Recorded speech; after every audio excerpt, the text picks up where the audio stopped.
How to add text to Instagram Reels. First, open the Instagram app and swipe to the Reels section. You can either record a new reel or upload an existing video from your gallery. Once you have your video ready, tap Next. Now, to add text, look at the top right of the screen and tap on the text tool, which is represented by two A letters. This will open the text editor. Type in the text you want to add to your reel.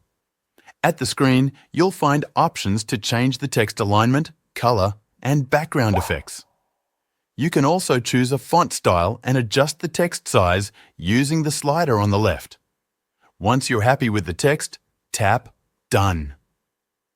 If you want multiple text elements to appear at different times, repeat this process by adding another text box. Each text box can have its own duration and position in the video. Once you are done, tap the downward arrow on the right to return to the main editing screen. You can play the reel to check the timing of the text.